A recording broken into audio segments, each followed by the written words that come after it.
إن الحمد لله نحمده ونصلي على رسوله الكريم أما بعد أعوذ بالله السميع العليم من الشيطان الرجيم من همزه ونفخه ونفثه بسم الله الرحمن الرحيم ولقد أرسلنا نوحا إلى قومه فلبث فيهم 1000 سنة إلا 50 عاما فأخذهم الطوفان وهم ظالمون۔ ترجمہ قرآن کا سبق سورہ عنکبوت آیت نمبر 14 سے ہم پڑھیں گے۔ دوسرا رکوع ہے وَلَقَدْ أَرْسَلْنَا نُوحًا، اور یقیناً ہم نے بھیجا نوح علیہ السلام کو الی قومی، اس کی قوم کی طرف۔ فَلَبِثَ فِيهِمْ، تو رہے وہ ان میں 1000 سنة، 1000 سال، 1000 سال نوح علیہ السلام رہے، الا 50 عام، مگر 50 کم۔ 1000 میں سے 50 نکال دیں تو کتنے ہو گئے؟ 950 سال تک وہ اپنی قوم میں رہے، ان کو بلاتے رہے۔ دعوت قومی لیلا و نہارا، دن اور رات ان کو پکارا، لیکن چند بندوں کے سوا کسی نے بھی قبول نہیں کیا۔ وہ چند بندے کتنے جو نوح علیہ السلام کی کشتی میں آ گئے تھے۔ فأخذهم الطوفان،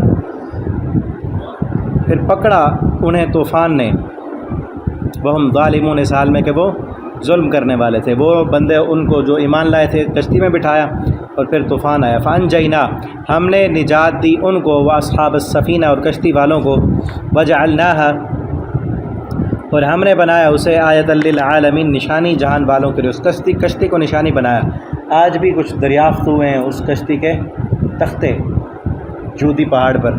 وابراہیم، اور ابراہیم علیہ السلام، اذ قال، جب انہوں نے کہا، لقومی، اپنی قوم سے، اعبدوا اللہ، عبادت کرو تم اللہ کی، واتقوا، اور ڈرو اس سے، ذالکم خیر لکم، یہ بہتر ہے تمہارے لیے، ان کنتم تعلمون، اگر تم جانتے ہو۔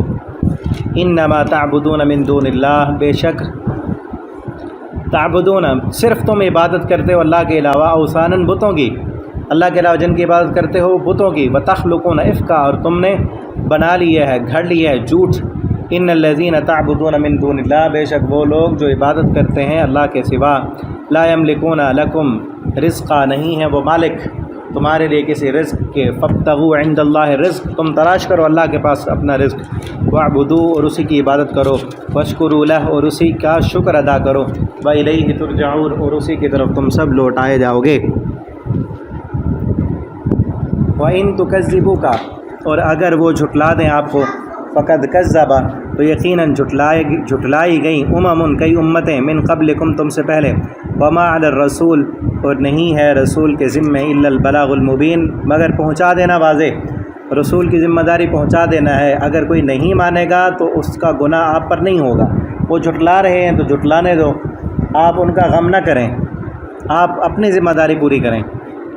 اولم یرو، کیا بھلا نہیں دیکھا انہوں نے، کیف یبدئ اللہ الخلق، کیسے پہلی بار، یبدئ کا معنی ہوتا ہے ابتدا کرتا ہے اللہ، کس طرح ابتدا کرتا ہے اللہ مخلوق کی، ثم یعید، پھر اس کو دوبارہ لوٹائے گا۔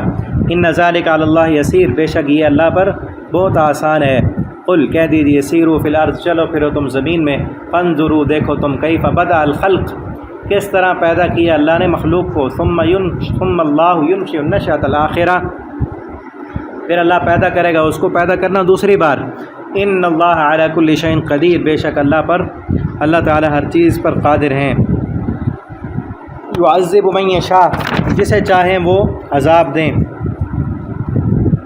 ویرحم من یشاء، اور جس پر چاہیں وہ رحم کریں، والیہ تقلبون، اور تم سب اسی کی طرف لوٹائے جاؤ گے۔ وما انتم بمعجزین، اور نہیں ہے تم سب عاجز کرنے والے، فی الارض، زمین میں، ولا فی السماء، اور نہ آسمان میں۔ وما لکم من دون اللہ، اور نہیں ہے تمہارے لیے اللہ کے سوا، من دون اللہ، اللہ کے سوا، من ولی، کوئی دوست، ولا نصیر، اور نہ کوئی مددگار۔